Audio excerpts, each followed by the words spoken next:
Sizdan minglab barobar kichik jonzot bor, lekin u sizdan kuchliroq. Bu chumoli. Chumoli o'z vaznidan 10, hatto 50 barobar og'ir yukni ko'tara oladi. Agar inson shunday kuchga ega bo'lganida, u mashinani bemalol ko'tarib yurardi. Lekin bu hali hammasi emas. Chumolilar oddiy hasharot emas. Ular mukammal tashkil etilgan jamiyatdir. Ular yo'l topadi, yo'qolib qolmaydi. Bir-biri bilan gaplashadi. Qanday qilib?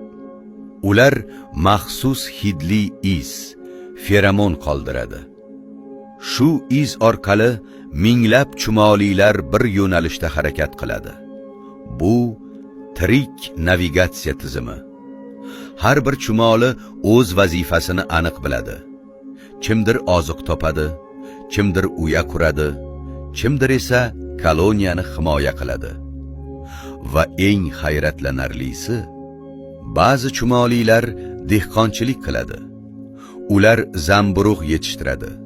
Hatto boshqa hasharotlarni parvarishlab, ulardan ozuqa oladi.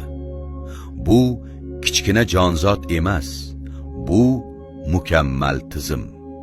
Kichkina tanada ulkan tartib yashaydi. Siz uni oddiy deb o'ylaysiz, lekin u har kuni mehnat qiladi, sabr qiladi va hech qachon to'xtamaydi. Chumoli bizga shuni o'rgatadi. Haqiqiy kuch kattalikda emas, balki intizom va harakatda.